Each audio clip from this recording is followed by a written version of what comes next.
acercarse a una piscina, una roca, una cuesta empinada, tumbarse en una cámara con vigas por el miedo a la tentación a colgarse. Esto parece claramente una idea obsesiva, ¿no es cierto?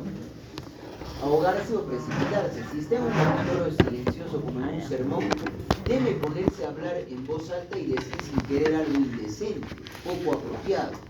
Si está encerrado en una estancia, tiene miedo de sofocarse en la búsqueda de aire y lleva consigo una galleta, aqua vitae u otras aguas fuertes por el temor a los delirios o mareos. Esto es lo que ahora conocemos como un ataque de pánico, panic attack. O si está en mitad de una iglesia, entre una multitud, de donde no puede salir, aunque se sienta bien, se ve afectado. Esto ya nos describe lo que es la agorafobia, ¿sí? A priori prometerá libremente llevar a cabo cualquier actividad, pero cuando deba realizarla, no se atreve a aventurarse porque teme un sinfín de peligros, desastres, etc. Temen la pérdida, el peligro de perder sus vidas, sus bienes y todo lo que poseen, pero el por qué lo desconoce. Y eso es clásicamente una ansiedad patológica. Acá hemos visto probablemente ataques de pánico, probablemente estamos viendo ideas obsesivas, probablemente estamos viendo agorafobia, probablemente estamos viendo pacientes que se preocupan prácticamente por todo, lo que nosotros conocemos pacientes preocupones, ¿no? Que se preocupan incluso, irónicamente yo lo digo, ¿no? Hasta que por la mosca se ponga en su plato de sopa, hasta por eso se preocupa. ¿Correcto? Vamos a hablar justamente de lo que son los trastornos de ansiedad, que después de la depresión, chicos, cuando ustedes sean médicos generales, son los trastornos que tienen mayor prevalencia, ¿no? Y se van a presentar en la atención primaria. Eso es algo muy importante, ¿no? Hablemos, chicos, ya hemos hablado de estrés, ¿no? El estrés va a estar asociado a un estímulo o un factor externo que afecta al individuo. Si en este momento sucede un terremoto, el mismo hecho del terremoto es un factor estresante para nosotros, ¿no es cierto? Y nosotros vamos a tener una respuesta. Frente a ese terremoto, cada uno de nosotros va a sentir miedo, porque el estímulo es el terremoto. Pero el miedo que yo experimento es subjetivamente o cualitativamente muy diferente al miedo que experimenta María, ¿no es cierto? ¿O no? Y al miedo que cada uno de nosotros experimenta. Y eso es el carácter subjetivo de la emoción, ¿no es cierto? Y la interacción con el miedo, la interacción va a ser la relación entre la persona y el contexto para cuando supera sus recursos y altera el bienestar. O sea, al final, si hay un terremoto y todo se empieza a mover, lo primero que vamos a hacer, yo no les voy a decir salgan corriendo, ¿no? Nos pondremos debajo de cada una de las mesas, ¿no es cierto? Hasta esperar que calme un poco. Es una respuesta apropiada. Y acá tenemos, miren, por ejemplo, chicos, esta es una figura de un libro de neurociencia. Es la respuesta, es un varón que está estresado al hablar al público y en 5 días consecutivos la medida del cortisol. Miren, vean, chicos, esto. ¿Sí? Y los diferentes patrones de respuesta. El cortisol nos ayuda a enfrentar eso, pero imagínense, ya lo hemos visto en depresión. Imagínense que yo estoy sometido a factores de estrés a cada rato, y desde niño. Ese cortisol ya no va a hacer el feedback negativo para la liberación de CRH. Y ese cortisol al final genera excitotoxicidad a nivel específicamente de esas células del hipocampo. Recuerden, por favor, eso, ¿sí? Pero por supuesto nosotros vamos a tener un fenotipo, ¿no? Algunos somos más resistentes al estrés que otros. Y eso depende de factores biológicos, depende de factores psicológicos, estilos de crianza. Si papá y mamá son muy preocupones, probablemente cómo va a ser el hijo que ha crecido en ese ambiente de preocupación, también va a estar muy preocupado, ¿no es cierto? Entonces, hablamos que el miedo es una respuesta, como ya les he dicho, de adaptación ante situaciones amenazantes que existen. Lo que les digo, ¿no? Si ahorita entra, por ejemplo, un perro Rottweiler, así rabioso, ¿vamos a tener miedo o no? Está presente el estímulo. Entonces, va a tener un componente cognitivo, lo que yo pienso acerca de ese perro, por ejemplo, un componente emocional que va a ser probablemente el propio miedo, y un componente somático, la descarga somática, es decir, la descarga vegetativa caracterizada por noradrenalina, incremento de la frecuencia cardíaca, aumento de la presión arterial, disminución de la secreción salival, ¿correcto? Y miren, dense cuenta, ¿no? El estímulo sensorial es una cobra, y hay diferentes tipos de teorías, ¿no? Y eso seguro lo han hecho en fisiología. Una teoría de Cannon-Barr que habla que frente al estímulo percibido, tanto emoción y respuesta se experimentan al mismo tiempo en el cerebro. Y la teoría de James Lang indica que primero se da una respuesta cerebral centrada en la amígdala y después se da la respuesta somática y visceral. ¿Ya? Más nos orientamos a la teoría de James Lang y van a darse cuenta por qué. ¿Sí? Y tenemos la teoría de la emoción de los dos factores de Schachter y Singer, ¿no?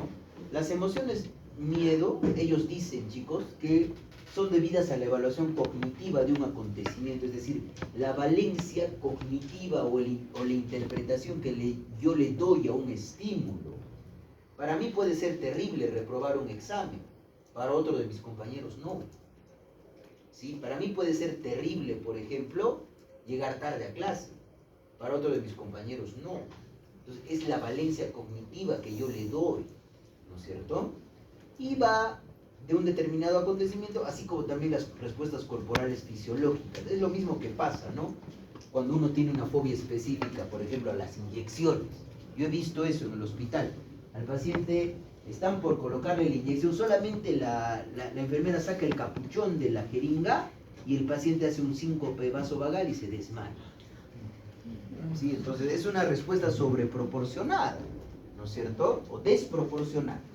Pero el paciente tiene una evaluación cognitiva respecto a lo que significa para él esa inyección, ¿sí? Entonces va a haber cambios fisiológicos, se va a dar una interpretación como una función de contexto y finalmente va a haber la emoción, que es el miedo o la ansiedad.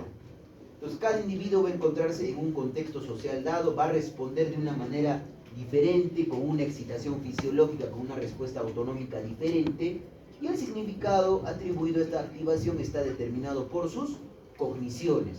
Y es por eso, chicos, que la terapia cognitivo-conductual funciona muy, pero muy bien en los trastornos de ansiedad, porque hace probablemente reestructuración cognitiva respecto a ciertos pensamientos o ciertas creencias irracionales que yo tengo. ¿Correcto? Se van a dar cuenta de eso. Entonces, acá hablamos, la respuesta de ansiedad puede conceptualizarse como parte del sistema de alarma del cerebro. Si el cerebro me dice, ¿no?, que algo malo está pasando o que hay algo amenazando, ¿sí? Y durante periodos de peligro percibido, ¿qué va a generar que tenga evitación, esté más hipervigilante y haya más activación o más arousal, que se dice en el inglés, ¿no? Y eso nos permite evadir al lobo que nos acecha en el bosque, por ejemplo. Pero acá el estímulo es el lobo, está presente. Y el miedo se presenta frente a un peligro identificable real y luego que el estímulo desaparece, esta activación también va a desaparecer. ¿Correcto? Eso es lo normal, ¿sí? Pero ¿qué pasa cuando esta respuesta, chicos, se vuelve patológica? En una ansiedad normal la respuesta es necesaria y permite al organismo adaptarse al estrés. La hiperactividad va a desencadenar una alarma, mayor frecuencia, va a haber mayor frecuencia, es desproporcional al estímulo, ya estamos hablando de una ansiedad patológica, tiene más larga duración y es disruptiva e incapacitante cuando la ansiedad se vuelve patológica, ¿sí? Eso es lo que sucede en una ansiedad patológica. La alarma se desencadena con más frecuencia, desproporcional al estímulo o incluso sin la presencia del estímulo, es lo que clásicamente aparece en un panic attack o un ataque de pánico. Yo estoy probablemente por la avenida Ejército caminando de lo más tranquilo y de repente empiezo a sentir que mi corazón empieza a latir muy rápido, me falta aire, empiezo a sudar, siento que me voy a desmayar. Inmediatamente, ¿qué, por nuestra cultura, a qué lo asociamos? Lo asocio a un infarto agudo de miocardio. ¿Qué es lo primero que voy a hacer?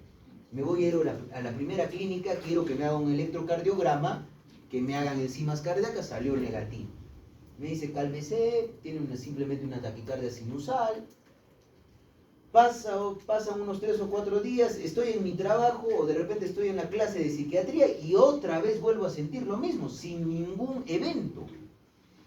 Y empiezo a desarrollar, empiezo a tener miedo a que me vuelva a dar otro episodio, a que las demás personas se den cuenta de que me estoy poniendo nervioso. Y tercero, empiezo a evitar algunas situaciones que puedan desencadenar eso. Eso es lo clásico en un ataque de pánico dentro de un periodo de un mes, por ejemplo, se dan cuenta, ¿no? Y la ansiedad es patológica. Miren, por ejemplo, un hombre pronto se da cuenta de que está en el mismo ruedo, próximo a un toro, siente una ansiedad aguda, es normal esta ansiedad, y se lanza a toda velocidad para protegerse. Si 6 semanas después, ya en la ciudad, sufre un ataque de pánico y se tira al suelo cuando alguien menciona un lugar llamado ruedo, su respuesta está claramente mal adaptada y su ansiedad es patológica. ¿Por qué? Porque no está el estímulo. ¿Se dan cuenta? Y van a ver cómo se organizan los trastornos de ansiedad. Y esto es algo muy importante también poder identificar, chicos, ¿no? Y eso les decía a sus compañeros de la clase anterior. Definir lo que es ansiedad como estado y lo que es ansiedad como rasgo. La ansiedad como estado es algo puntual, y la ansiedad como estado se refiere a los diferentes trastornos de ansiedad que vamos a tratar en la clase, ¿sí? Y la ansiedad como rasgo es pues un rasgo de personalidad, es responder de manera ansiosa a casi todas las situaciones de mi día a día.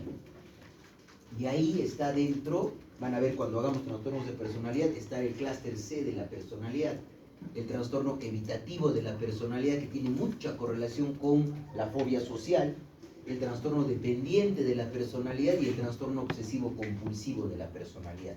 Y ansiedad como estado es algo puntual. Ahí va a estar el trastorno de ansiedad generalizada, va a estar el trastorno de pánico, va a estar la fobia social, ¿no es cierto? Va a estar la fobia específica, ¿sí? Para que se den cuenta, ¿no? Estado es una cualidad de estar ansioso en un momento concreto, como reacción a alguna circunstancia que lo haya provocado. Y la ansiedad flotante o como rasgo es una tendencia durante largo periodo de responder de manera ansiosa a casi todos los estímulos de mi día a día, ¿correcto? ¿Y qué es preocupación? Es una cadena de pensamientos, imágenes cargados de afectos negativos. El proceso de preocupación, ¿qué implica, no? Implica buscar una solución a un determinado tema que genere incertidumbre y conlleva la posibilidad de una o más consecuencias negativas. Por lo tanto, la preocupación está ligada al proceso del miedo. Y la preocupación es característico, por ejemplo, del trastorno de ansiedad generalizada, donde el paciente puede llegarse incluso a preocuparse por estar preocupado, ¿sí? Al final termina así. El paciente está preocupado porque probablemente es mucho más frecuente en las mujeres. Es una madre, por ejemplo, que está preocupada que a su hija le pase algo si es que sale, o si es que su hija se demoró 20 minutos, probablemente ya la han asesinado, probablemente ya la han secuestrado, y aparte de eso está irritable, no duerme bien, tiene expectativa aprensiva porque algo malo pase a cada momento, tiene dolor muscular, tiene alteraciones en el apetito, tiene alteraciones en el sueño. Y eso durante por lo menos unos 6 meses, ¿sí? Y acá tenemos el modelo tridimensional de los síntomas de ansiedad, ¿no? Normal es porque yo me siento ansioso por una causa buena, ¿no? Porque de repente me estoy preparando para mi examen de obstetricia que tengo mañana pasado, ¿cierto? Y acá hablamos de estado, me siento ansioso en este momento porque hay un estímulo, y como rasgo me siento ansioso casi la mayoría del tiempo. Y la respuesta psicológica es la angustia. Normalmente, para diferenciar ansiedad de angustia, angustia nosotros reconocemos como angustia el sentimiento de estar ansioso, lo subjetivo. Y la ansiedad más se correlaciona con el componente somático, ¿sí? Recuerden eso. Y es patológico, me siento ansioso sin ninguna causa y va a tener una descarga somática, ¿no? Mis manos tiemblan, tengo palpitaciones, tengo dificultad para respirar, me voy a desmayar o incluso a veces, chicos, en los ataques de pánico puede aparecer síntomas de despersonalización o desrealización. Es decir, el paciente se puede sentir alejado del entorno, ¿correcto? O sentir el entorno muy diferente a lo que conoce, o incluso verse a sí mismo como actor y observador de las cosas que está haciendo. Eso es despersonalización, que se puede presentar en algunos ataques de pánico. Y por eso al paciente lo hacen pensar. ¿En qué creen que lo hacen pensar? Aparte de las palpitaciones, lo hacen pensar en que le va a dar un ataque de pánico. la desrealización, la despersonalización, ¿qué creen que lo haga pensar? Que se está volviendo loco. ¿Ven? Se dan cuenta que todo tiene explicación en un ataque de pánico. ¿Sí? Entonces, la mayoría de estos pacientes, chicos, va a tener características de otros trastornos de ansiedad y otros trastornos afectivos. ¿Sí? Acá, como lo hemos dicho, ¿no es cierto?, en adicciones, la comorbilidad es más la regla o la norma que la excepción. Recuerden, por favor, eso. Y muchos de estos trastornos van a mostrar respuesta y se van a dar cuenta en el tratamiento a intervenciones terapéuticas muy similares: inhibidores selectivos de recaptación de serotonina, antidepresivos, benzodiazepinas y terapia cognitivo-conductual. Ese es el pilar del tratamiento psicofarmacológico con los IRS y benzodiazepinas, y psicoterapéutico con la terapia cognitivo-conductual. Y hay poca evidencia para demostrar que trastornos diferentes se derivan de regiones diferentes del cerebro. Es por eso que nosotros vamos a hablar de dos circuitos bien reconocidos y van a entender por qué se produce la ansiedad: el circuito del miedo centrado en la amígdala y el circuito de la preocupación centrado en el circuito córtico estriado tálamo-cortical. ¿Sí? Acá tiene que ver mucho el córtex prefrontal, el hipocampo, la amígdala, la hipófisis anterior y el hipotálamo.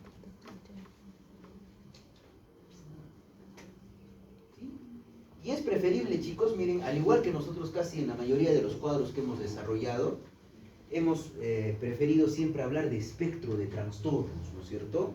No de trastornos categoriales con una categoría específica, ¿no? Vamos a ver, mientras haya más deterioro funcional y resistencia al tratamiento, y también va a haber mayor probablemente componente subjetivo de ansiedad, ¿no? De ninguna a grave. No tengo yo ningún trastorno de ansiedad. La fobia simple es porque de repente yo le tengo miedo a una araña. Si yo de repente ahorita saco una araña, ¿cuál es tu nombre? Daniela. Y Daniela tiene aracnofobia y le pongo acá una araña, se desmaya. Pero mientras no está la araña, no se va a desmayar. Entonces no es tan grave ni discapacitante, ¿no es cierto? Después viene la fobia social. Si yo tengo fobia social y quiero ser profesor, probablemente no voy a poder hablar como estoy hablando ahorita, porque voy a sentir que los demás, voy a pensar que puedo equivocarme al hablar o puedo decir algo mal, ¿correcto? Y los demás van a probablemente juzgar lo que yo puedo decir, ¿sí? Más discapacitante. El trastorno de ansiedad generalizada, que hemos dicho, esas preocupaciones excesivas. Lo que hemos tratado ahí en clases anteriores, el trastorno de estrés postraumático con trauma único. El pánico, la agorafobia, va muy asociado al trastorno de pánico, es decir, esos panic attacks, esos ataques de pánico que aparecen de repente y luego yo empiezo a tener miedo a que me dé un nuevo ataque de pánico, a las consecuencias del mismo y a no poder encontrar que alguien me ayude, y empiezo a asociar o a condicionarme en que los ataques de pánico justo me dan en la cola del banco o justo me dan cuando estoy en un mall. Entonces, ¿qué empiezo a hacer? Evito salir de mi casa y empiezo a hacer agorafobia, ¿sí? El miedo a los espacios abiertos, ¿correcto? Es mucho más discapacitante. La ansiedad y la depresión junto con la fobia social, y el TEP ya con trauma múltiple, que ya sería más grave. Si se dan cuenta, es preferible conceptualizarlo desde un espectro, ¿no?, de gravedad. Y acá tenemos la clasificación, la base para la clasificación. Dense cuenta, chicos, que obsesiones y compulsiones, el trastorno obsesivo compulsivo ya lo hemos desarrollado acá. Igual, cuando hay un desencadenante, un evento traumático, ¿no es cierto?, y de naturaleza traumática, se puede dar el TEA o el TEP. Y cuando hay un evento de la vida cotidiana, pero la respuesta es desproporcionada al mismo, hablamos de un trastorno adaptativo, ¿correcto? Ahora, de acuerdo a la presentación de los síntomas, cuando hay crisis y episodios, ¿no es cierto?, o los panic attacks, hablamos de un trastorno de pánico, trastorno de angustia. Cuando la preocupación es excesiva y es continuada casi todos los días, hablamos de una ansiedad generalizada. Y cuando empieza a haber conductas de evitación a un determinado objeto, una situación, una circunstancia, hablamos de fobia simple. Cuando hablamos de una evitación a situaciones sociales o exponerse socialmente por miedo al escrutinio de los demás, hablamos de una fobia social. Y cuando tengo miedo a espacios abiertos, hablo de agorafobia. Obsesiones, compulsiones, ya sabemos que es una obsesión, que es una compulsión. Y preocupación por síntomas médicos, esto lo vamos a ver, chicos, cuando hagamos trastornos somatomorfos y facticios y la disociación y la conversión. Es fácil conceptualizar y poder diferenciar esto. Y miren, dense cuenta el gran solapamiento que existe entre la depresión mayor y el trastorno y los trastornos de ansiedad. Lo que yo les he enseñado, ¿no es cierto?, en la clase de trastornos afectivos. ¿Cuál es el núcleo psicopatológico de la depresión mayor? Ánimo deprimido, anhedonia. Miren, ¿cuál es el núcleo psicopatológico de los trastornos de ansiedad? Ansiedad y preocupación. ¿Correcto? Y miren, dense cuenta cómo coinciden, ¿no? Problemas en el sueño, problemas en el sueño. Problemas en la concentración, problemas en la concentración. Fatiga, fatiga. Alteración psicomotora en la depresión, que puede ser retardo o agitación psicomotora, también. Y aerousal es hiperactivación del sistema nervioso, ¿correcto? Que sí hay. Y van a ver que se van a ir configurando los trastornos de ansiedad si es que hay ataques de pánico, si es que hay evitación fóbica, si es que hay obsesiones, compulsiones, si hay tensión muscular, irritabilidad, y se van a ir configurando. Pero ¿se solapan o no se solapan? Hay síntomas, ¿no es cierto?, que solapan los diferentes trastornos.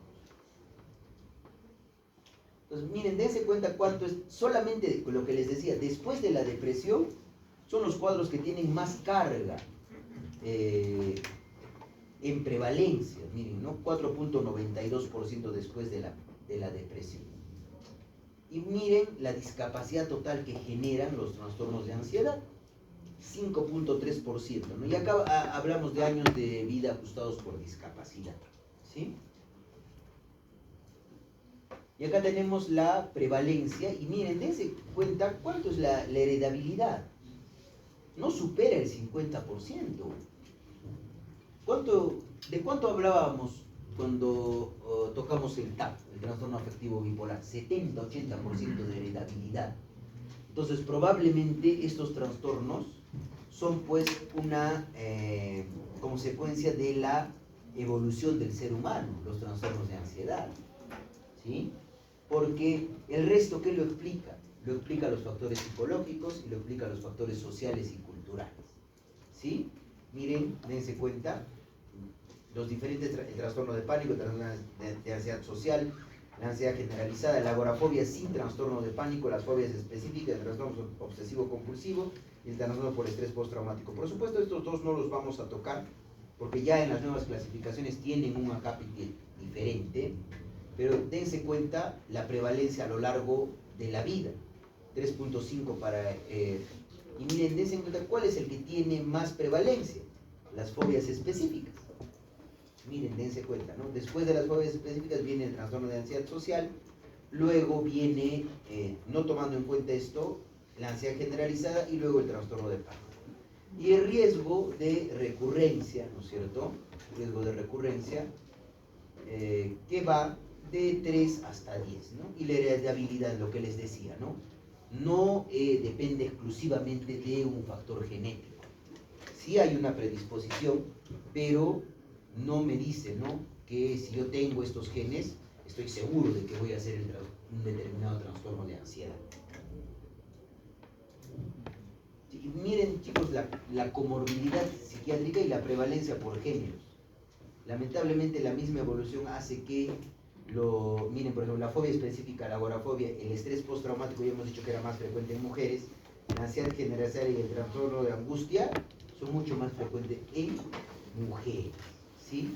La fobia social casi es al 1 y la comorbilidad, ¿no? Es muy frecuente, chicos, que pacientes que tienen un trastorno de ansiedad social o fobia social desarrollen una dependencia al alcohol. ¿Por qué? Porque hay un condicionamiento, ¿no es cierto? Empieza a tomar el paciente y se vuelve más sociable. Entonces, a veces empieza a tomar y eso empieza a hacer que desarrolle tolerancia, abstinencia, reforzamiento positivo, continúa el ciclo y finalmente se vuelve dependiente del alcohol y comórbidamente tiene ansiedad social. ¿Sí? ¿Se dan cuenta? Las fobias específicas, depresión, el trastorno de estrés postraumático, depresión, la ansiedad generalizada, depresión mayor, El trastorno de angustia muchas veces, chicos, sigue este ciclo, ¿no? Vienen los ataques de pánico, hago un trastorno de pánico y posteriormente, porque me siento ansioso por estar ansioso o tengo intolerancia al malestar, empiezo a desarrollar una depresión. Y comórbidamente se desarrolla una depresión junto con el trastorno de pánico. ¿Sí? Es importante que recuerden eso, la comorbilidad. Y acá tenemos qué es lo que sucede en nuestro país. Esto es datos de el Instituto Nacional de Salud Mental, lidero Nogucho Norio Delgado. Siempre dense cuenta que a predominio femenino los trastornos de ansiedad en general. Esto es para el 2015. Y acá tenemos la amígdala en el desarrollo de la ansiedad. Como les he dicho, ¿no? El circuito del miedo está centrado en la amígdala y el circuito de la preocupación está centrado en el circuito córtico estriado tálamo cortical. Pues normalmente viene un estímulo emocional, dense cuenta acá, y va al tálamo, es procesado de manera rápida y quick and dirty, dice, rápida y sucia, va a la amígdala. Pero nosotros pues somos animales evolucionados y nuestro cerebro ha evolucionado, no es como el cerebro de un pollito, ¿no es cierto? Entonces va a pasar esto hacia el córtex de manera más lenta, hacia el córtex visual y le va a dar una valencia a esta serpiente cascabel. Pero si rápidamente yo paso de manera rápida y en esos términos sucia, la amígdala se va a hiperactivar, ¿no es cierto?, si sigue esta vía. Y va a hacer que se active el eje hipotálamo hipófisis adenal, que haya una respuesta nerviosa autonómica y que haya preparación muscular esquelética para la huida. ¿Sí? Se dan cuenta dependiendo de la respuesta tanto del tálamo como de la amígdala. Y acá tenemos el córtex prefrontal en el desarrollo. Recuerden, chicos, que el córtex prefrontal es lo que nos vuelve seres humanos. Es lo que controla probablemente todo el cerebro o el paleocerebro en la escala filogenética, ¿no es cierto? O nosotros actuamos por instinto, ¿no es cierto? Cada vez que yo quiero comer, por ejemplo, veo que su compañera tiene una galleta, voy y le quito la galleta y me la como. Pues solo porque tengo hambre. No, le diré, ¿sabes qué? Tengo hambre, ¿me podrías invitar una galleta? Eso es lo que me hace ser humano, ¿no es cierto? Entonces, probablemente, miren, cuando hay miedo y felicidad, cuando hay miedo se incrementa la actividad en la amígdala y disminuye la actividad en el córtex prefrontal. Y en términos sencillos, desde el punto de vista neuroanatómico y neurobiológico, los trastornos de ansiedad se deben a una hiperactividad amigdaliana y una hipoactividad prefrontal cortical, en términos sencillos. ¿Sí? ¿Se han dado cuenta? Y ahora vamos a desarrollar justamente los diferentes tipos de alteraciones a nivel neurobiológico para que entiendan los cuadros. Acá, por ejemplo, tenemos el hipocampo en el desarrollo de la ansiedad, ¿no? Acá tenemos el volumen hipocampal. Ya hemos tocado trastorno de estrés postraumático, ¿no? Miren, acá tenemos volumen hipocampal. Esto es probablemente una persona que está en casa, son gemelos, dos gemelos expuestos a combate. Uno de ellos expuestos a combate, el otro no está expuesto a combate, y dense cuenta el score que tiene para estrés postraumático y el volumen hipocampal, ¿no es cierto? ¿Quién tiene menos volumen hipocampal? El expuesto a combate. ¿Quién tiene mayor score en estrés postraumático? El expuesto a combate. Entonces, se comparó 40 pares de gemelos en los cuales cada par quedó expuesto a combate y el otro permaneció en casa. Se mide con resonancia magnética funcional el volumen hipocampal de cada gemelo y esto se correlaciona con este puntaje en el TEP, expuesto a combate. Los gemelos con mayor puntaje TEP tuvieron volúmenes hipocampales menores. Y eso lo sabemos ¿por qué? Porque la hipercortisolemia genera atrofia hipocampal. Recuerden eso. Y en general los síntomas, chicos, en los trastornos de ansiedad ya lo hemos dicho, ¿no? La ansiedad es el componente somático, la angustia es el componente al revés, ¿no? La angustia es el componente somático y la ansiedad es el componente somático y la angustia es el componente psicológico, ¿no es cierto? Entonces, hablamos de síntomas somáticos y autonómicos, palpitaciones, disnea, sequedad bucal, náuseas, micción frecuente, mareo, y esto es netamente secundario a la respuesta nerviosa vegetativa, la descarga noradrenérgica. Recuerden, dolor abdominal, temblor, incluso chicos, hasta a veces yo he visto pacientes mujeres que están tan ansiosas que hacen poliaquiuria psicógena. Si va al baño la paciente a cada rato, tiene la sensación de querer orinar, quiere orinar y tiene poliaquiuria psicógena. Se hace un examen completo de orina y no tiene una infección urinaria. ¿Sí? ¿Por qué? Porque también el sistema nervioso autónomo, recuerden que controla el tono vesical, ¿no es cierto? Y los síntomas psíquicos, psicológicos, sentimientos de pavor, irritabilidad, pánico, expectativa ansiosa, terror intrínseco, preocupación excesiva por cosas intrascendentes, va a generar dificultad para concentrarse. Lo clásico en los trastornos de ansiedad, chicos, es esto, el insomnio de conciliación, porque en la depresión que había, en la depresión clásica, insomnio con despertar precoz, ¿no es cierto? Y la incapacidad para relajarse. Es un paciente pues que está tenso a cada momento. ¿Sí? Y ahora vamos a definir pues el fenotipo, lo que nosotros observamos en la clínica. La ansiedad la podemos deconstruir en un síndrome de miedo y preocupación.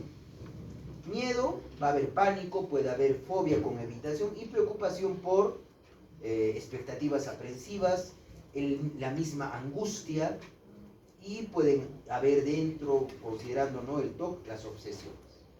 ¿Sí? Entonces vamos a aprenderlo de esta manera, centrado en dos circuitos, el circuito del miedo y el circuito de la preocupación. Entonces el circuito del miedo es el circuito que está centrado en la amígdala, recuerden por favor eso. ¿Ya? Es el circuito que está centrado en la amígdala, que genera probablemente su hiperactividad, ataques de pánico o fobia. Y el circuito córtico estriado cortical, que ya lo hemos estudiado en TOC, ¿no es cierto? Que estaba alterado. Genera miseria ansiosa, expectativa aprensiva. Expectativa aprensiva significa que yo pienso que va a suceder algo no 100% malo, sino 200% malo. Eso es expectativa aprensiva. Y las obsesiones. ¿Sí? Entonces se van a dar cuenta, miren, el miedo como estado afectivo. Acá la amígdala, hemos dicho que el miedo está centrado en el circuito de la amígdala. Acá la amígdala está hiperactiva. Y al estar hiperactiva, hace que se hiperactive el córtex cingulado anterior y se hiperactive el córtex órbitofrontal y se experimenta la angustia. Ese sentimiento subjetivo de miedo. ¿Sí? Sobreactivado. ¿Ya? Vamos, miren. La evitación y la respuesta del miedo. La amígdala también está hiperactiva en los trastornos de ansiedad, como hemos visto. Entonces, esto va a hacer que se active la sustancia gris periaculectual y va a generar las respuestas motoras, ya sea lucha, huida o congelamiento. Miren, dense cuenta, sustancia gris periaculectual. Ya tenemos primero lo que hemos visto, córtex cingulado anterior y córtex orbitofrontal, que tiene que ver con la angustia, el síntoma subjetivo, la emoción, con la sustancia gris periaculectual, la respuesta motora. La misma amígdala va a activar probablemente al hipotálamo, y este hipotálamo, ¿qué va a hacer? Le va a decir, adenohipófisis, libera CRH. Ya, la CRH se va a liberar, va a hacer que se libere ACTH, la ACTH va a hacer que se libere cortisol, y el cortisol va a preparar a que se libere cortisol. Es la respuesta endocrina al miedo, y niveles elevados de cortisol están asociados, pues chicos, a mayor enfermedad arterial coronaria, mayor riesgo de diabetes mellitus tipo 2 y mayor riesgo de accidente cerebrovascular. Y no sería, digamos, tan descabellado hablar que alguien puede morirse de miedo, ¿no es cierto? Por esta respuesta. ¿Se dan cuenta? Y también vamos a tener una respuesta respiratoria al miedo.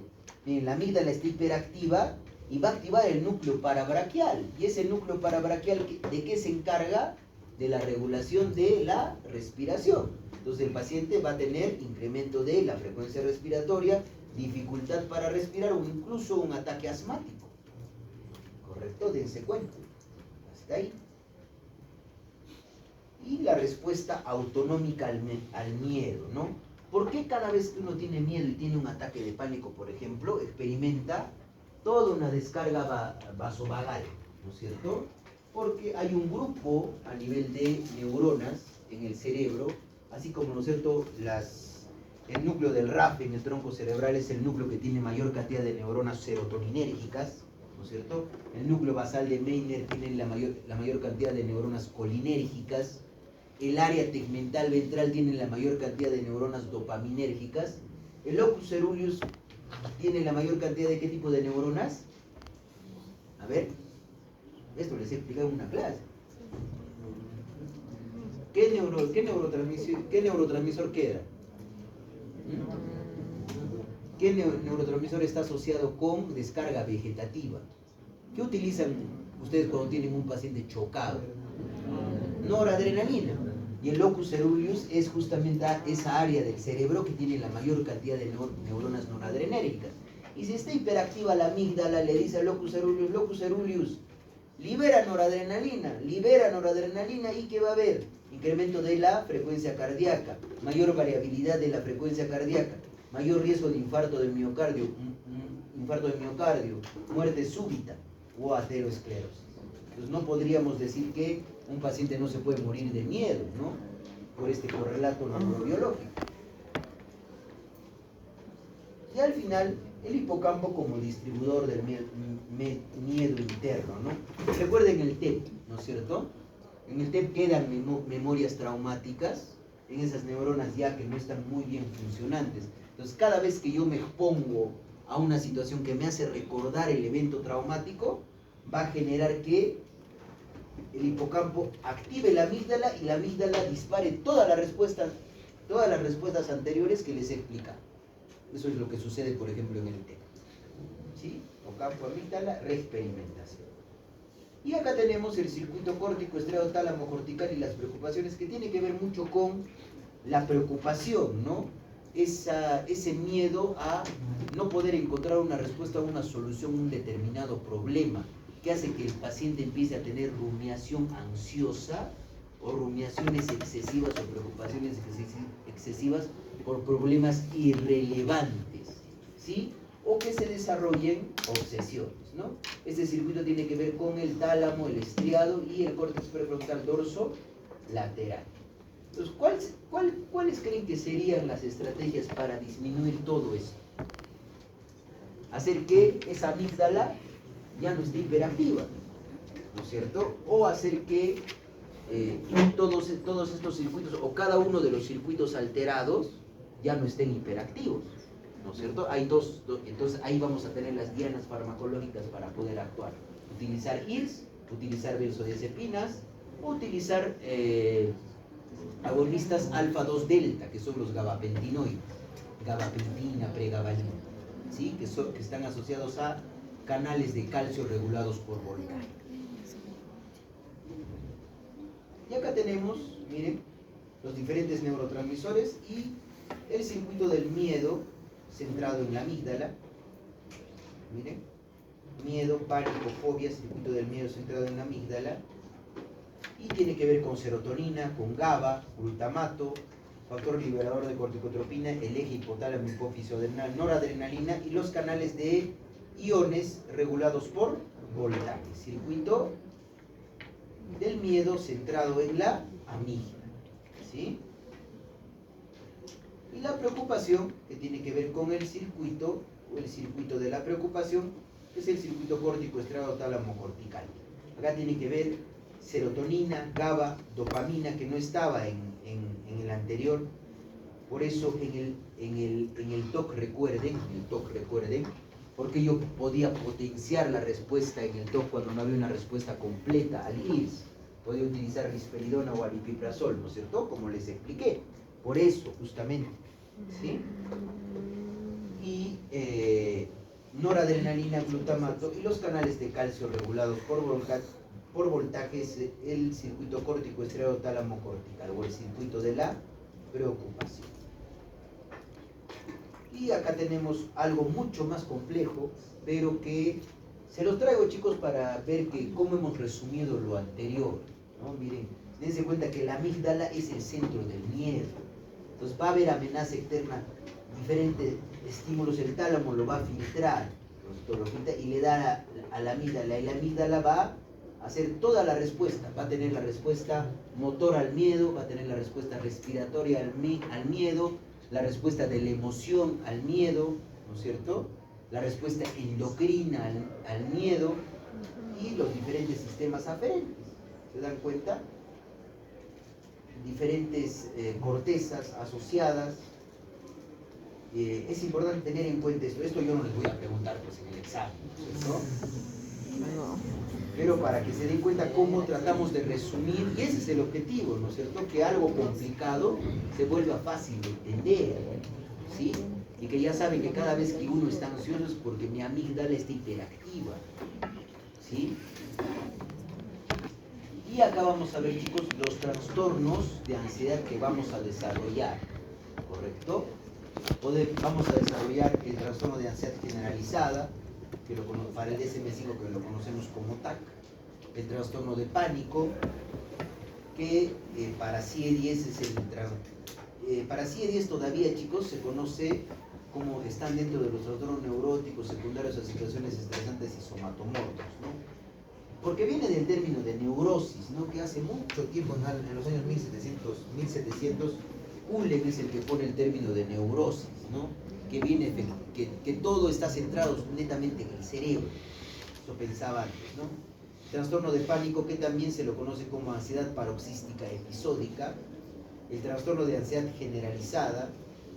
Esto que para mí, por lo menos, es una entidad de muy dudosa reputación. Algunas de sus compañeras, creo que, si no está en esta clase, le mostré cuál era el correlato de confiabilidad para establecer este diagnóstico, que era menos de 0.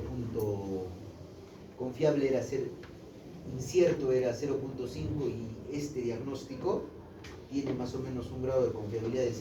O sea, si ustedes ven, yo siempre lo he dicho, si ustedes ven a un psiquiatra que hace este diagnóstico de trastorno mixto de ansioso depresivo, no regresen donde ese psiquiatra.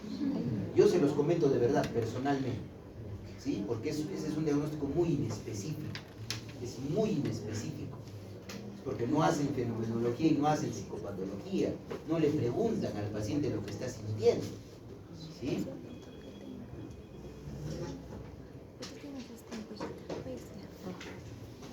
Y acá tenemos los otros trastornos, trastorno de ansiedad fóbica para la fobia específica, agorafobia dentro de CIE-10, fobias sociales, trastorno de ansiedad social, fobias específicas aisladas y agorafobia. Y nunca se olviden, chicos, ¿no?, que también vamos a poder tratar trastornos de ansiedad debido a enfermedad médica y también trastornos de ansiedad inducidos por sustancias o medicamentos. Si un paciente viene intoxicado por marihuana y hace un panic attack, yo no le voy a decir pues que tiene trastorno de pánico, ¿no? Ese es un trastorno de pánico debido a o inducido por una sustancia psicoactiva. O un paciente que está con una abstinencia al alcohol y está sumamente angustiado, ansioso, yo no le voy a decir síndrome ansioso. No, pues tiene un síndrome de abstinencia al alcohol, ¿sí? Recuerden, por favor, eso. Entonces, ahora, chicos, vamos a comenzar con los ejemplos, y como la clase es más chiquita, voy a ir viendo quién está que se quiere dormir para que lea. ¿Cómo te llamas? Ya, Daniela, dame un número. 27. Ya, a ver, comienza a contar, por favor. ¿Cuál es tu nombre? ¿Sí? Ya, a ver, Luis, 27, comienza a contar desde 5.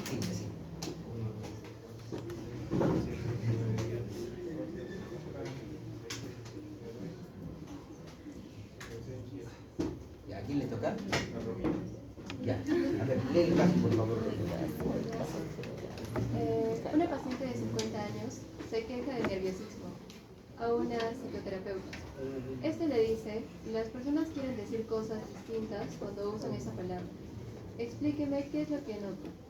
El terapeuta le dice, póngame algún ejemplo concreto de algo que me haya preocupado. Por ejemplo, ¿qué le ha tenido preocupado esta mañana? El paciente describe múltiples preocupaciones todos los días y en aspectos diferentes de la vida. Me preocupa cómo esté la casa, los estudios de mis hijos, si podré llegar al fin de mes con mi pensión de jubilado, la salud de mi esposa. Además, el paciente refiere problemas para dormir con insomnio, de conciliación, falta de energía. Quiero leer un libro y tengo que leer hasta 4 veces un párrafo para entenderlo. La esposa del paciente indica además que casi todos los días, cosas diarias triviales como recordarle el pago de las cuotas de la hipoteca lo enojan. Se queja de dolor muscular cervical.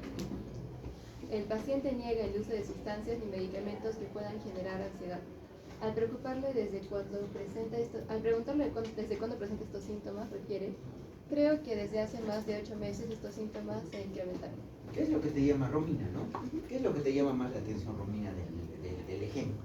Que es un paciente que presenta insomnio de conciliación, que también se encuentra irritable ante las cosas y que tiene múltiples preocupaciones. Múltiples preocupaciones. ¿Cuánto tiempo lleva de repente con esa ansiedad? ¿Cuánto dice? 8 meses. 8 meses. Sí, 8 meses. Ajá. 8 meses, ¿no es cierto? ¿Qué más te llama la atención? Los dolores musculares. El dolor cervical, la irritabilidad. Uh-huh. Y ¿tú te preocuparías tanto por estas cosas? Ya probablemente soy jubilado. Por las, ¿Y qué más? ¿Qué te parece este síntoma? Quiero leer un libro y tengo que leerlo hasta 4 veces para entender un párrafo. ¿Son problemas en qué? En la atención y en la concentración. Entonces, ¿pero tiene ánimo deprimido? ¿Tiene anedonia? ¿Es una depresión? No. ¿Tiene ataques de pánico, que ya les he descrito cómo son? No. ¿Tiene miedo a un estímulo específico? Tampoco. Correcto. Entonces, ¿qué cosa es? Es un trastorno de ansiedad generalizada, es el paciente preocupó. Es fácil hacer el diagnóstico, ¿no, chico? Correcto, entendiendo el concepto. Entonces, ¿cuál es la clínica del TAC? Miren, dense cuenta. Miedo y preocupación, ansiedad, miedo y preocupación generalizada. Junto con preocupación generalizada. Problemas con el sueño. ¿El paciente tenía problemas para dormir? Sí. Y clásicamente en los trastornos de ansiedad que hemos descrito que hay con el sueño, hay insomnio de conciliación. ¿Correcto? ¿Hay fatiga? Sí, el paciente está más... Si no duerme bien, ¿tendrá energía en la mañana? No. Hay hiperactivaciones como si el paciente estuviera hipervigilante frente a cualquier situación. Luego, ¿hay problemas en la concentración en nuestro paciente? Por supuesto. Lee el libro y no lo entiende.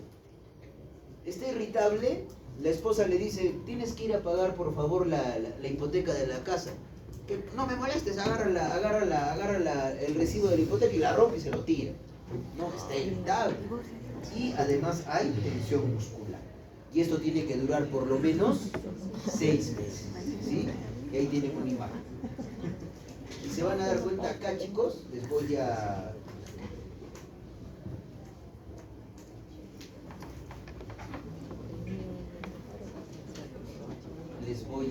enseñar cómo hacemos el diagnóstico de un TAC. Primero le tengo que preguntar pues al paciente, ¿estás preocupado? Y probablemente, ¿qué me va a decir el paciente? Sí, ¿no? Y entonces, ¿qué le tengo que ver la temática de sus preocupaciones? ¿Qué tal si es un paciente que está preocupado por un complot contra él y cree que alguien le inserta un chip en el cerebro? Eso ya es otra cosa, ¿no es cierto? No es un cuadro de ansiedad, ¿sí? Le preocupa la salud de sus familiares, le preocupa la calidad de sus relaciones interpersonales, le preocupa el desempeño en la escuela y en el trabajo, las posibilidades de robo o ruina en su casa. Y enfocamos y recogemos síntomas, ¿no es cierto? Y en estos últimos meses, para más o menos enfocar los 6 meses, ¿no? ¿Te has sentido inquieto o irritable para ver si hay hiperactivación? Irritable. ¿Sientes tensión muscular? Muchas veces estos pacientes refieren bastante tensión muscular, chicos, a nivel cervical, ¿sí? ¿Te cansas con facilidad? ¿Sufres de insomnio? ¿Tienes problemas de concentración? Pues miren, con estas preguntas prácticamente hacemos el diagnóstico y establecemos también el tiempo, ¿no? ¿Hace cuánto tiempo usted se siente así? ¿Ya? Y acá tenemos los criterios diagnósticos, ¿no? Ese me sigo, como siempre, chicos, es un poquito más específico, ¿no? Y da más que todo un tiempo, pero siempre tengan en cuenta que en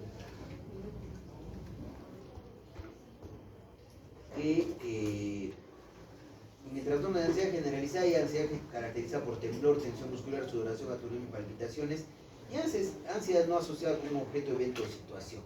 Pero lo que tienen que recordar es la preocupación excesiva por cosas del día a día, cotidiano.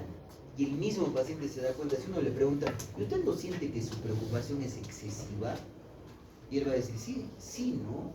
Creo que sí me estoy preocupando demasiado, pero no puedo controlar, ¿sí? Por eso acá dice dificultad para controlar o manejar la preocupación, ¿sí? Y siempre excluyendo que se deba a otro trastorno mental, que sea inducido por sustancias o que sea una enfermedad médica, ¿correcto? Y acá hay una memotecnia para que puedan recordar los criterios de la ansiedad generalizada. Macbeth se flagela constantemente intentando inhibir sus pecados, ¿ya? ¿M de qué? De un periodo de... Bueno, es una ansiedad, para que recuerden, es una ansiedad excesiva que ocurre casi la mayoría de todos los días, por un periodo de por lo menos 6 meses, sobre una serie de eventos o actividades. Ya recuerden eso. Dificultad para controlar, y el paciente reconoce que es una preocupación excesiva y tiene dificultades para controlar esa preocupación. ¿Y por qué esta memotecnia Macbeth se flagela constantemente intentando inhibir sus pecados? Por eso. MD, tensión muscular, que a predominio cervical. FD, fatiga. CD, problemas de concentración. ID, inquietud. La otra I de inhibir, de irritabilidad, y la otra P de problemas para dormir o el insomnio de conciliación. Entonces, así recuerdan, chicos, la ansiedad generalizada. Macbeth se flagela constantemente intentando inhibir sus pecados. Es lo mismo que se acuerdan que les enseñé respecto a la distimia, ¿no? El paciente que es alérgico a la felicidad, con las siglas ACHIS, ¿no es cierto? Es fácil recordar, ¿no es cierto? Ahora vamos a ir con un ejemplo. Romina fue la que leyó, ¿no? A ver, dame un número, Romina. 10. Ya, 10. Entonces, contamos para adelante.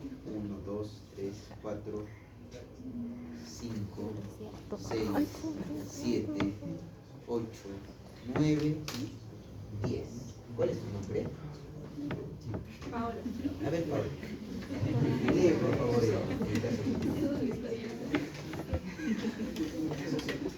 Una madre de 37 años se divorció hace 6 meses y tiene la custodia de sus 2 hijas. Volvió a trabajar a jornada completa para llegar a fin de mes. Hace unos 2 meses, estando en el trabajo, empezó a encontrarse muy nerviosa. En pocos minutos tenía palpitaciones, le costaba respirar y casi pierde el conocimiento. Los compañeros la llevan a toda prisa al hospital, le realizan un reconocimiento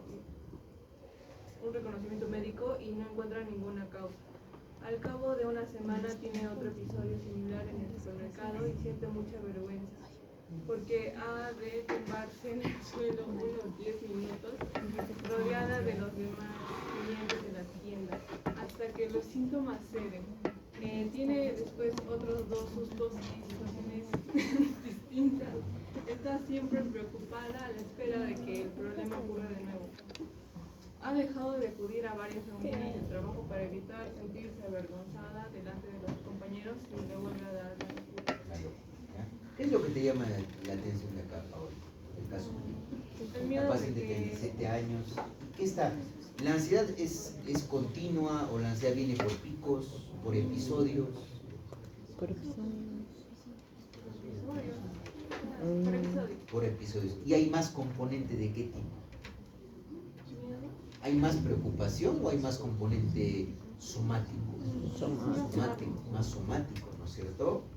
¿Qué encuentras, a ver, de la parte vegetativa?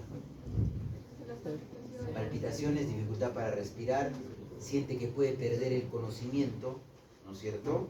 La han llevado al hospital y ¿qué le han dicho? Todo está normal. Que todo está normal, ¿no es cierto? Y además después, ¿qué empieza a pensar?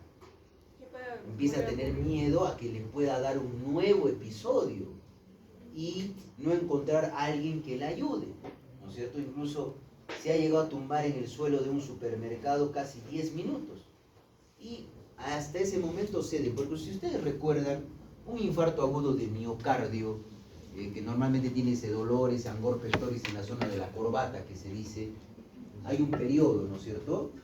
Que justamente en la clase anterior les comentaba a sus compañeros. Ustedes han leído semiología de Argente, ¿no es cierto? Han hecho con Argente. Algunos de ustedes han leído Massey. Hay un libro de semiología argentino, Massey, muy bueno.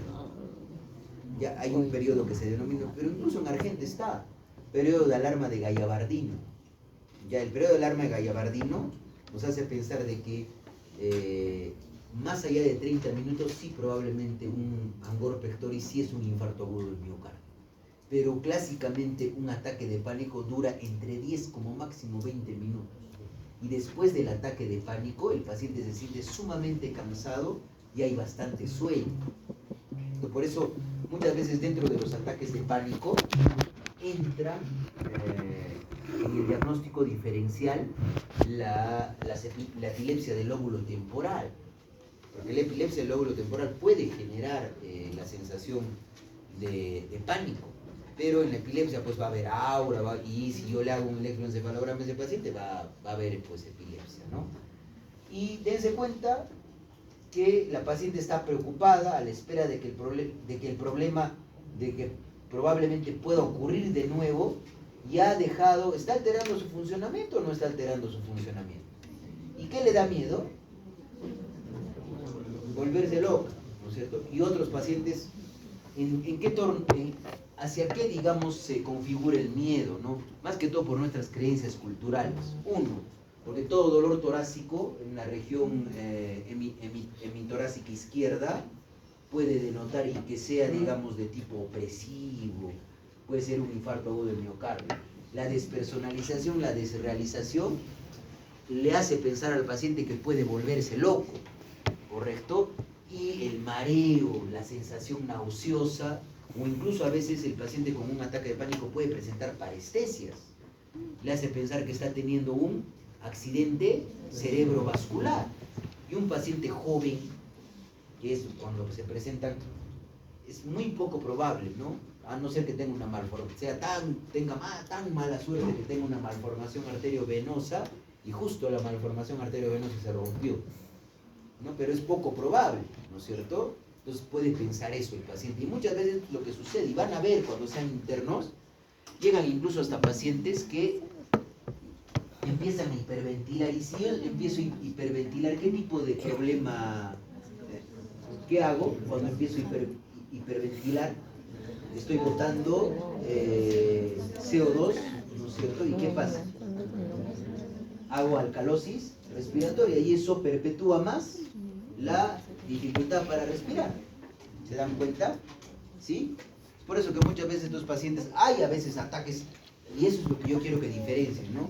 Un paciente, de todos nosotros yo les aseguro que por lo menos unos 10 o 15 ha tenido un ataque de pánico, les aseguro. ¿Sí? Pero no todos hemos desarrollado un trastorno de pánico. O sea, una cosa es un ataque de pánico aislado y otra cosa es que ya he tenido el ataque de pánico y empiezo a pensar de que me va a volver a dar y si me vuelve a dar nadie me va a ayudar, entonces y empiezo a evitar algunas situaciones y a restringir las cosas. Y muchas veces en el tiempo el paciente que tiene un ataque de pánico desarrolla un cuadro depresivo, ¿sí? Eso es algo muy importante recordar.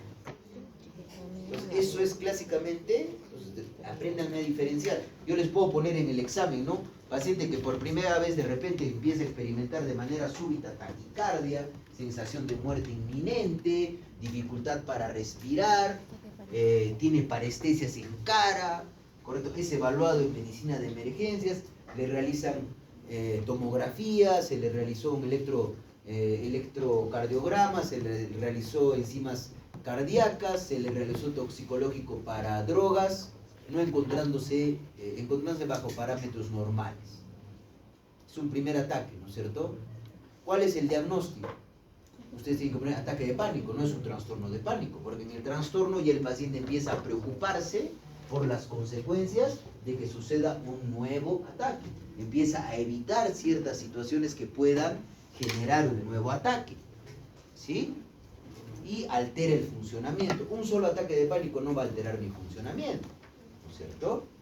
Entonces, acá está la clínica de trastorno de pánico, panic disorder. Ansiedad anticipatoria con miedo. Tengo miedo a un nuevo ataque de pánico y la preocupación acerca de los ataques de pánico. Y a diferencia de los otros trastornos de ansiedad, los ataques de pánico son inesperados. Estoy caminando por la calle y me empiezo a sentir así. Y además, ya después del...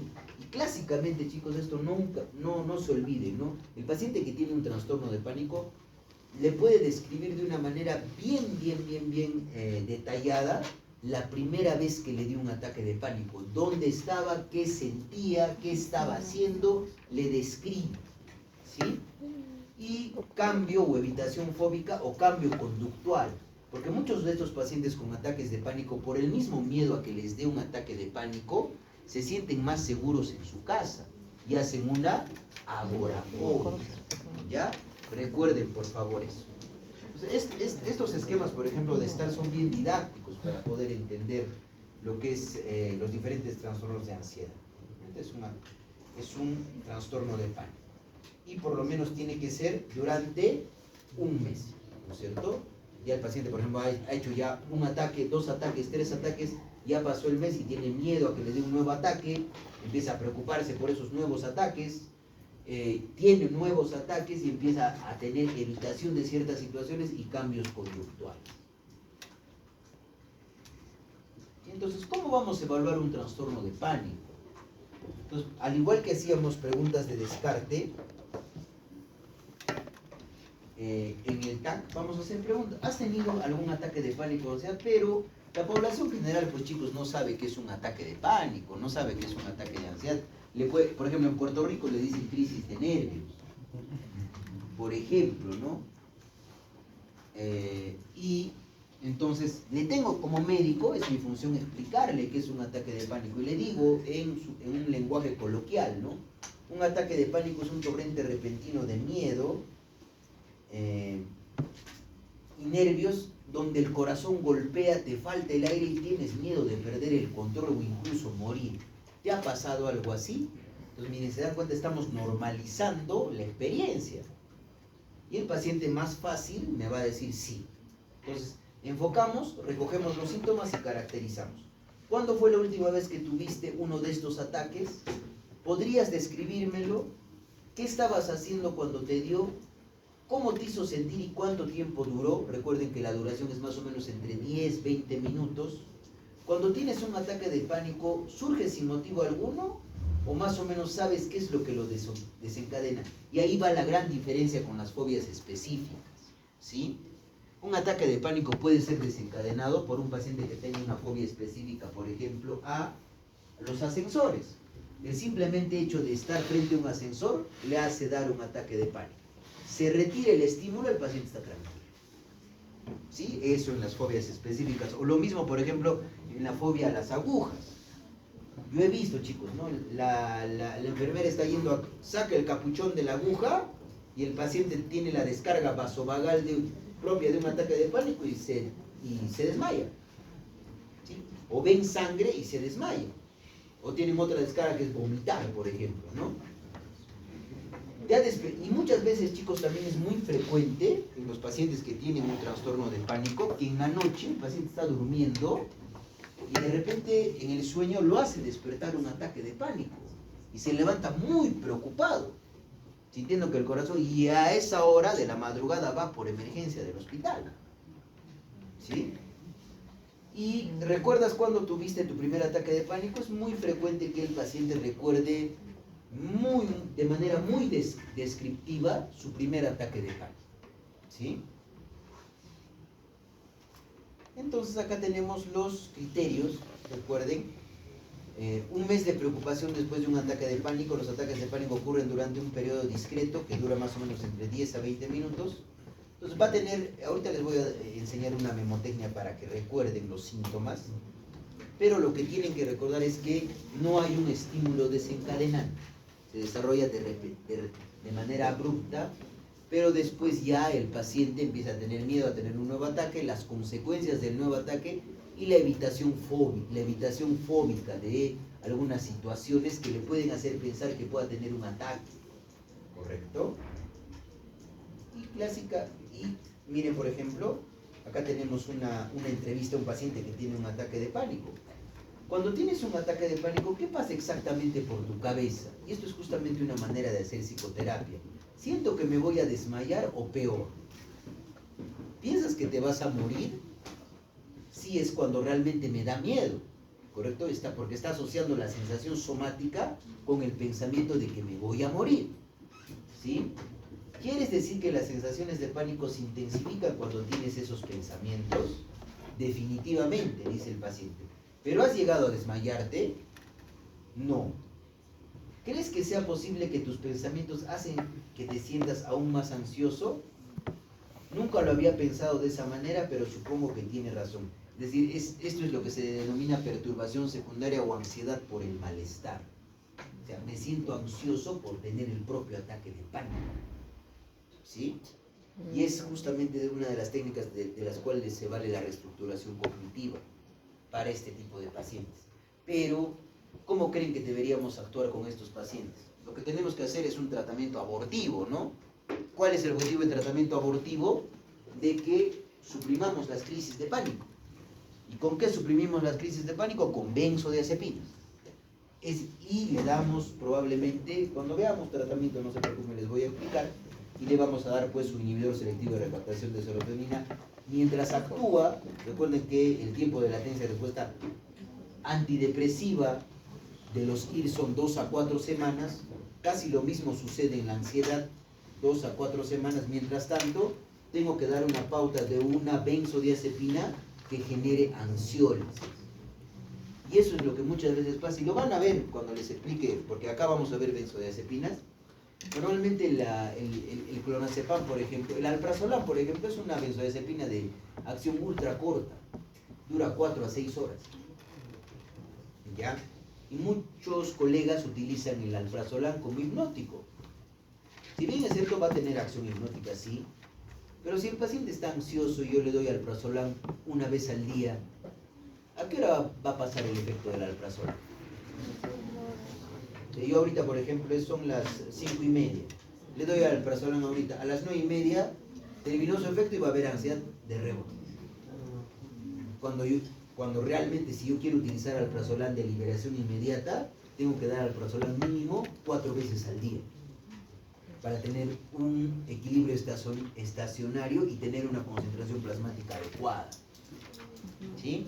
Lo mismo pasa. ¿Cuántos de ustedes tienen abuelitos que les dan alprazolam para dormir? ¿No es cierto? Les dan alprazolam, ya duerme, pero en la mañana se levanta más ansioso de lo normal. ¿Correcto? Porque el alprazolam tiene un tiempo de vida media de 4 a 6 horas. A menos que utilicen el Xanax XR, no de 1 miligramo, que sí tiene 24 horas de acción. Ya es diferente, Xanax XR, ¿no?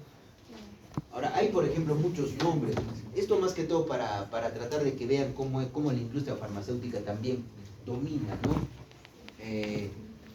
El lorazepam, si no me equivoco, tiene el nombre de Ativan. Y Ativan viene de algo que tiene que ver con el inglés Vanished Anxiety. Algo tiene que ver con eso. Si ustedes busquen a ver ahorita en sus celulares Ativan. El Ativan, si no me equivoco, es alprazolam. No, es lorazepam. Ansiolisis Treatment Vanished, algo así es. Ativan. Lorazepam, ¿no es cierto? Lorazepam. Y viene ese nombre, ¿no? Ayuda para disminuir la ansiedad del inglés. De ahí viene Ativan, miren por ejemplo, ¿no? Entonces, eso es algo muy importante. Entonces, ¿cómo hacemos el diagnóstico?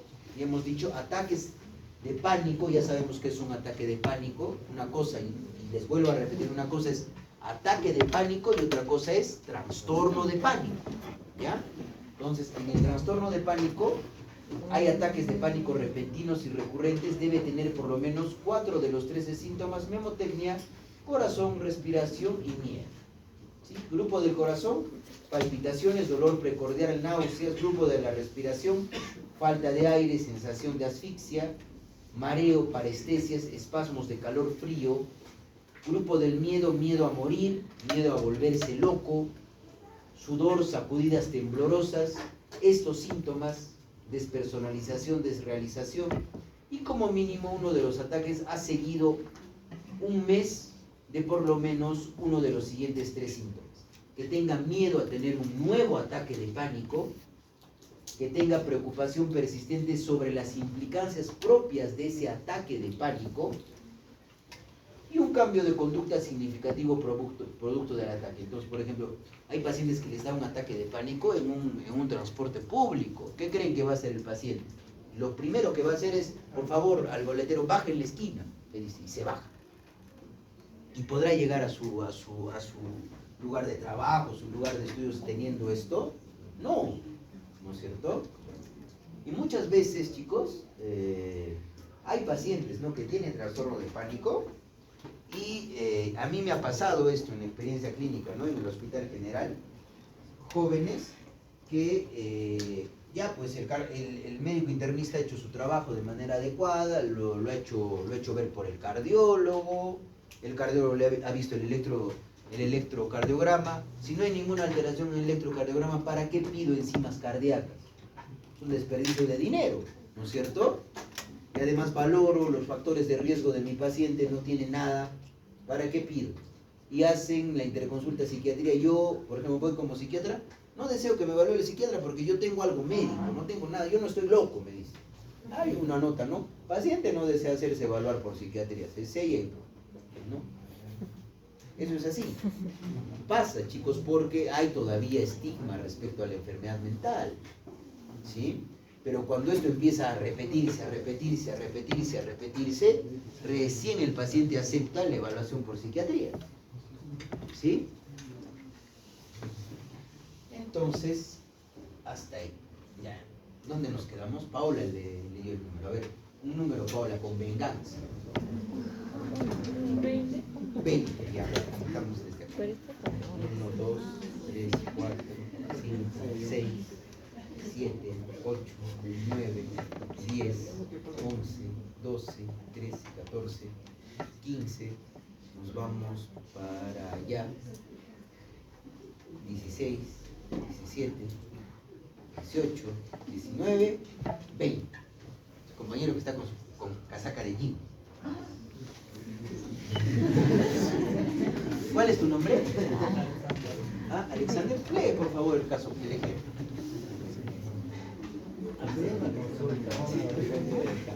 A ver, los demás, por favor, chicos. Escuchemos.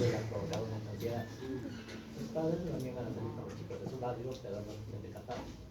Pero las relaciones sociales le causan agobio, aunque los padres estén con él. Durante la evaluación le cuesta trabajo hablar. Quiere participar en las actividades del instituto y salir con amigos, pero no lo ha hecho por miedo a hacer el ridículo y sentirse responsable. Dice que no lo verán como un líder, quiere serlo, y que se meterán con él por ser nervioso. Dice que no prestará en público. Normalmente se queda en casa, navega por internet y hace sus deberes. Aspira a ir a algún tipo de escuela profesional, pero no hace mucho que le preocupa no poder ni siquiera acabar el instituto debido a su nerviosismo. Llega a tener síntomas físicos y el de conocimiento médico. Realizado hace poco es normal. No consume alcohol ni otras sustancias, no toma medicamentos que puedan producir ansiedad.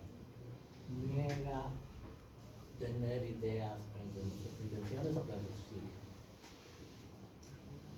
Ya. Entonces, es un adolescente primero, chicos, ¿no es cierto? ¿Qué es lo que nos llama la atención? ¿Qué es lo que le da miedo?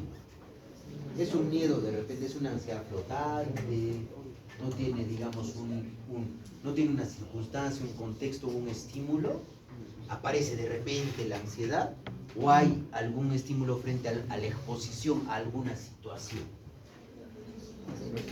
¿A qué se está exponiendo? A situaciones sociales y probablemente al escrutinio de las demás personas. ¿Correcto? Eso es lo que le da miedo. ¿Y está alterando su funcionamiento o no está alterando su funcionamiento? Sí, ¿no es cierto? Entonces, dentro de lo que nosotros conocemos como ansiedad social, chicos, hay también lo que nosotros conocemos como una ansiedad social generalizada, que prácticamente al paciente lo limita en muchas actividades, ¿correcto? Y el paciente muchas veces prefiere tener un trabajo donde no haya mucha interacción con personas. Por ejemplo, bibliotecarios, patólogos, ¿no es cierto? O otras profesiones donde no hay mucha interacción con otras personas, ¿no es cierto? Alguien que tiene fobia social no va a ser psiquiatra, ¿no es cierto? En la vida. En la vida, ¿no? O probablemente, y también hay una ansiedad que nosotros denominamos ansiedad por desempeño, ¿no? Y es lo que sucede muchas veces en los artistas, en los músicos. Antes de poder tocar o salir al escenario, tienen un ataque de pánico. Entonces, para eso se utiliza muchas veces el propanolol, los beta blockers. Ya los beta blockers se utilizan. Pero para una fobia social generalizada, no voy a utilizar beta blockers a cada rato, ¿no? Porque el otro es ansiedad por desempeño. Y esto es una fobia social generalizada. Y la fobia social, chicos, o el trastorno de ansiedad social, tiene mucha asociación con el trastorno de personalidad evitativo, donde evita situaciones. Pero acá se centra en su preocupación de el contacto social y que lo evalúen negativamente o tiene ese miedo al escrutinio de las demás personas. ¿Sí? Entonces, esto es una fobia social. Los trastornos de ansiedad social, hay una ansiedad o miedo al desempeño social, ¿correcto? Y la preocupación respecto a la exposición. El paciente muchas veces, por ejemplo, sale adelante a hablar, está por decir y no dice nada y se queda congelado. O de repente sale y se desmaya. Pasa eso en el trastorno de ansiedad social. O tiene miedo probablemente a comer en lugares públicos porque otras personas puedan observar que está comiendo de una manera inadecuada. Pues ahí entra, por ejemplo, el diagnóstico diferencial de un trastorno psicótico, ¿no es cierto? Donde en el trastorno psicótico el paciente va a tener una idea delirante.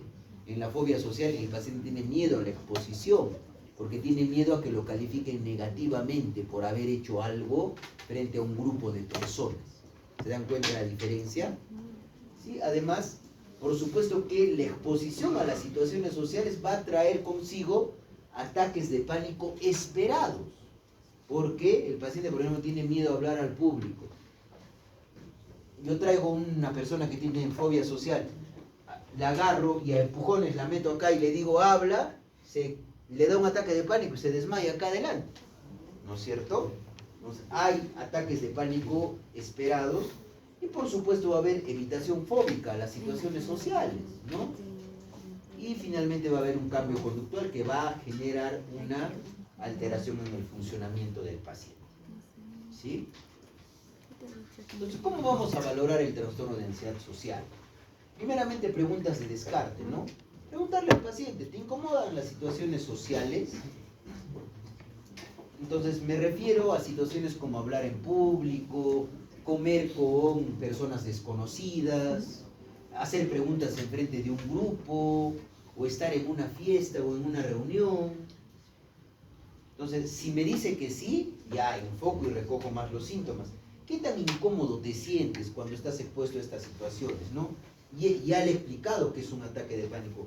¿Has llegado alguna vez al punto de tener un ataque de pánico completo? Sí, probablemente he sentido ciertas palpitaciones y lo primero que he hecho es retirarme de la reunión. ¿Correcto? Es tu ansiedad tan intolerable que preferirías evitar todo tipo de situación social y es pues la evitación que hace el paciente. ¿Correcto? ¿Se dan cuenta? ¿Sí? Entonces acá tenemos los criterios para el trastorno de ansiedad social. Como mínimo 6 meses, miedo a ser juzgado, analizado en una situación social, ¿no? Conductas de evitación, se evita situaciones sociales temidas, puede estar asociado a baja autoestima, puede causar ataques de pánico, pero ataques de pánico previsibles, es decir, está la situación social, no es como un trastorno de pánico, ¿correcto? El miedo o la ansiedad es desproporcionado al riesgo social, ¿correcto? Y si de repente las demás personas me ven comiendo de una manera que no es adecuada, ¿mi valía como persona depende de lo que opine el resto? No, ¿no es cierto? ¿O sí? No, no sé. Entonces, ahí funciona la reestructuración cognitiva en este tipo de pacientes. ¿Sí? Y acá tenemos el diagnóstico. Miedo al desempeño, chicos, ¿no? En situaciones sociales donde la persona está expuesta a gente que no le es familiar. Porque en su casa, pues, conoce a papá, conoce a mamá, conoce a sus hermanos. Y ahí no, probablemente no tiene ese miedo. O al posible escrutinio por parte de los demás. Y esta exposición casi siempre provoca o llega a convertirse en un ataque de pánico que es esperable frente a la situación. ¿Sí? Ya vamos a ir por el ejemplo 5. ¿Con quién nos quedamos? Con Alexander, ¿no? Ya a ver, Alexander. Un número. 23. Ya, a ver, empezamos a contar desde acá. 1. Cuenta, por favor. Se están durmiendo. Sí, 1, 2, 3, 4, 6, 7, 8, 9, 10, 11, 2, 3, 15.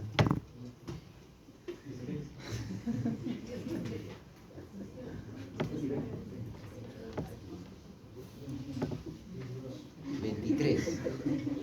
¿Cuál es tu nombre? Harley. Harvey, a ver, léeme por favor el ejemplo. El paciente de 18 años quien asiste a consulta por presentar miedo intenso a la oscuridad. Refiere que desde niño presentaba esta inquietud asociada con temblor, sudoración, incomodidad abdominal, miedo intenso a permanecer solo cuando apagaban la luz en su habitación. Por este motivo se acostumbró a dormir con la luz prendida y posteriormente con el televisor.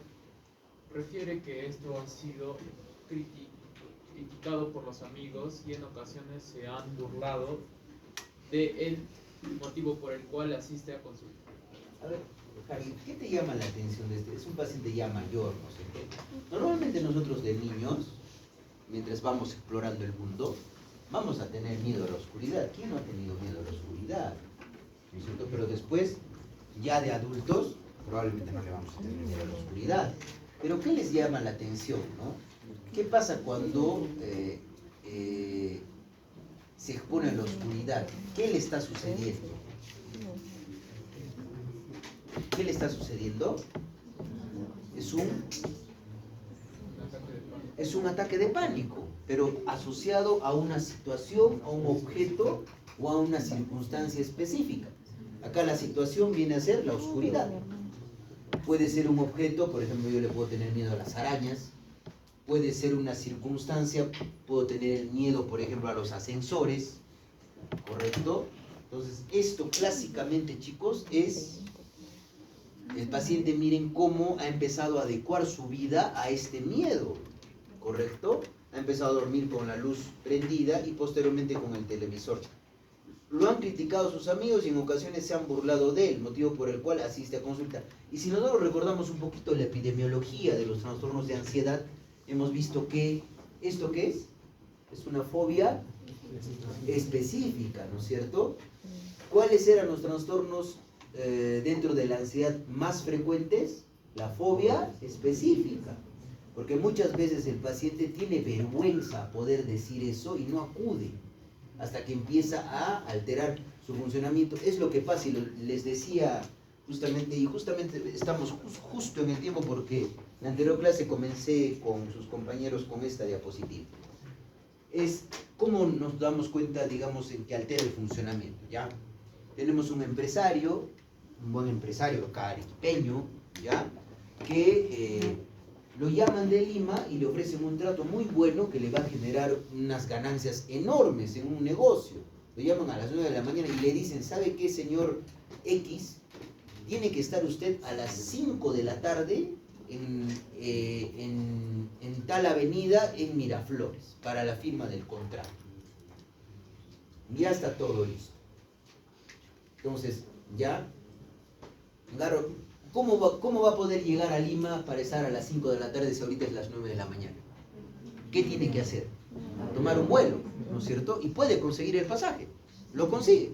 Le va a costar, pero probablemente no va a tener comparación con lo que va a ganar en el negocio. Pero nuestro paciente tiene fobia a volar. Y no compra el pasaje. Y pierde el negocio de su vida. Eso es lo que digamos una fobia específica cuando altera el funcionamiento, chicos. Pues muchas veces en la fobia específica, el tratamiento, ustedes se van a dar cuenta, es la desensibilización sistemática. Por ejemplo, ¿sí? Por ejemplo, María tiene miedo, a ver, ¿a qué? A los patos. Ya, a los patos. Sí le tiene miedo a los patos. Entonces, yo no puedo, digamos, yo no voy a hacer, digamos, hago que todos ustedes salgan de la clase, llamo a una avícola y hago traer 1000 patos, la meto a María con los 1000 patos y la encierro. Le va a dar un ataque de pánico, muy probablemente, ¿no? Entonces, la desensibilización sistemática, chicos, es progresivamente mostrarle al paciente el pato, señalarle que es inofensivo y progresivamente ir exponiéndolo a la situación temida. Casi en las fobias específicas lo que más funciona es la terapia cognitivo-conductual. Más que todo nosotros nos ayudamos del tratamiento farmacológico para disminuir la ansiedad. A este paciente, por ejemplo, si tiene que firmar el contrato, yo lo que haría sería darle una benzodiazepina sublingual, por lo menos unos 2 miligramos, y va a ir sin ansiedad y va a subir incluso un poco somnoliento al vuelo, pero llegando ya va a estar más despierto. ¿Sí? ¿Se dan cuenta? Y esto es justamente lo que nosotros conocemos como fobia específica. ¿Sí? Entonces, ¿cómo preguntamos? ¿Tiene algún miedo especial como miedo a insectos o a los aviones? ¿Alguna vez ha tenido un ataque de pánico estando cerca de aquella cosa que le da miedo? Enfocamos y recogemos síntomas. Si recibimos respuestas afirmativas a las preguntas anteriores, debemos establecer si la fobia específica interfiere de manera significativa con el funcionamiento psicosocial. Muchas veces los pacientes que tienen una fobia específica no acuden por el temor, chicos, al igual que en el TOC, de ser tildados de locos. Sí, de ser tildados de locos. Por eso a veces no acuden. ¿Sí? Entonces ahí tenemos los criterios y el diagnóstico, ¿no? Miedo excesivo e irracional a un objeto o situación específica. ¿Quién no ha visto este capítulo de Los Simpsons? ¿Se han visto, no es cierto? Entonces ahí a Homero le tapa los ojos para que no vea, porque tiene miedo que su hijo se transforme, sea homosexual, ¿no es cierto? ¿Se han visto este capítulo? No han visto, ¿no? A ver, les recomiendo que lo vean. Es bien gracioso, es bien gracioso. Y hay cuando uno se expone al estímulo fóbico, causa una ansiedad intensa que puede llegar a un ataque de pánico esperado por la situación específica. Entonces, DSM-5, chicos, es más específico, ¿no? Hay fobias a animales, hay fobias a agujas, hay fobias a volar, diferentes tipos de fobias. ¿Ya? Nos vamos a quedar justo, chicos, para cómo vamos a abordar los trastornos de ansiedad. Y justo nos va a alcanzar los 45 minutos que tenemos para poder terminar de manera adecuada la clase. ¿Sí? Les agradezco mucho por su tiempo.